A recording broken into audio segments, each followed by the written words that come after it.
Manchester United through to the next round, the fourth round of the FA Cup.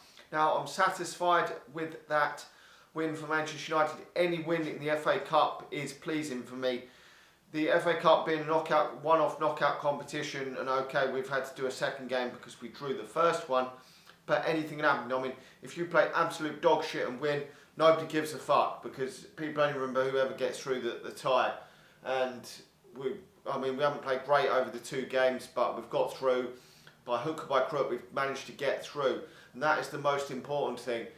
I mean, we could have played absolutely amazing over these two games, scored a load of goals, and let in a load of goals and gone out, and I would have been pissed off because this is one of our better opportunities to try and salvage what has been a dismal season for Manchester United. It's one of two trophies left for Manchester United that we can realistically get our hands on now with the League Cup almost certainly gone.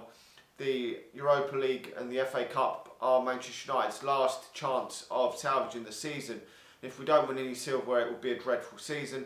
It always is when Manchester United don't win silverware. Finishing in the fourth position alone is not good enough for Manchester United. A trophy at least has got to be the aim of every season.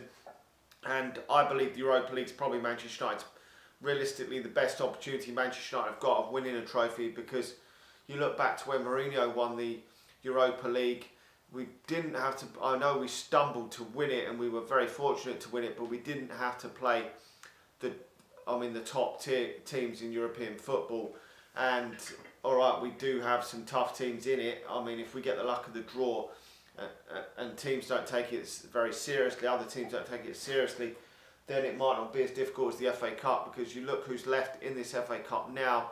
You've still got the likes of Man City, Liverpool, Chelsea, Arsenal, Spurs. All the top hitters are in it.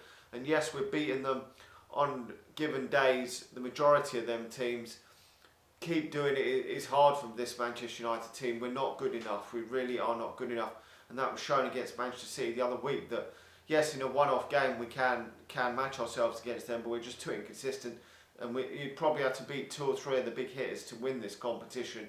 And I'm not too sure if we can do that, but who knows. We're through. We will play the Tranmere Rovers or Watford away, so that's going to be a tricky tie either one, because away from home our record's been abysmal this season. But really pleased that we've actually got through this tie. I mean, Juan Mata obviously getting the only goal of the game after VAR disallowed a goal from Wolves in the opening minutes, which was handball, and that is the new rule of the game. It is handball if it hits your arm in any way, shape or any way. And to be honest, I don't actually mind that rule. I know it went in Manchester United's favour tonight, but so many times people say, was it deliberate handball and everything? Certainly when it's given as a penalty anyway. And I think that if you just say if it hits your arm, it's penalty. If it hits your arm, it's free kick. If it hits your arm, goal's disallowed.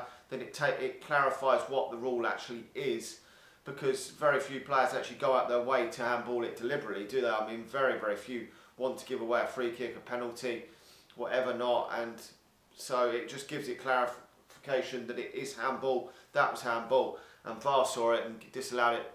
There was obviously VAR for the Manchester United goal as well, because when you watch it the first time, I wasn't sure if Juan Mata was offside, but watching it again, obviously VAR have given the goal, so that is pleasing. It was a nice goal, well taken from Juan Mata. He's playing his best football this season, 2 consecutive games for him.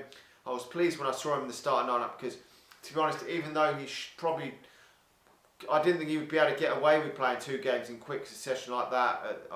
At the age he is, the fact that he is on a downward spiral, but he is levels ahead of Pereira and players like that in that sort of position. I mean, the only other one that I think could do a job in that sort of position that we've got is Angel Gomez, and he wasn't even on the bench tonight, so that was disappointing when Solskjaer did say he was going to could possibly change it up a bit. We haven't really seen a rotated side at all tonight. It's been a fairly strong lineup. I mean, obviously Marcus Rashford didn't start the game, but come off the bench and has seemingly got injured and had to get taken off, which that is really disappointing for Manchester United. If he misses that game against Liverpool, and we've got other games, I mean, that Burnley game will probably be just as important to Manchester United, because we're probably going to lose that Liverpool game even if Rashford plays anyway. But if he misses that Burnley game as well in the next midweek, then we don't want to afford to drop more points from that as well, because the fourth position will just get further and further away if we don't get on a winning run soon.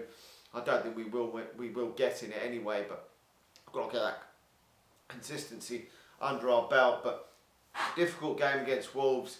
I mean, you look at it, we haven't won in the last 5 games, I think it is, against Wolves, so it was difficult to beat. I mean, they've got decent players. I mean, Manchester United are not levels ahead of Wolves. I think we are a better side than Wolves, but we've obviously come out victorious tonight, but I don't think that the difference between Manchester United and Wolves, the golfing class, is much. I really don't. I think it's minimal. And years ago, we used to turn these sort of sides over very, very easy, but we just don't do that now. The level of players just isn't good enough.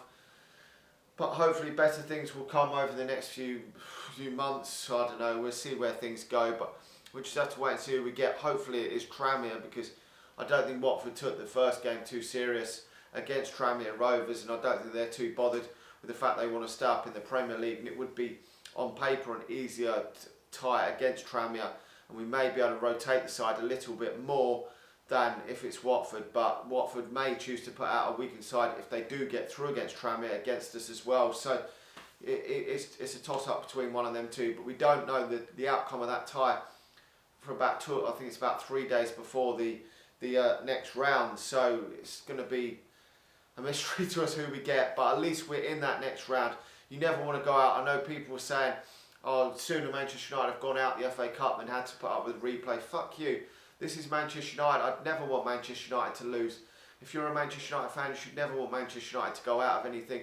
It doesn't benefit Manchester United going out of this competition. It really doesn't, because we're so inconsistent in the league. Even if we got knocked out of every cup competition, there's no guarantee that Manchester United's form is going to improve at all.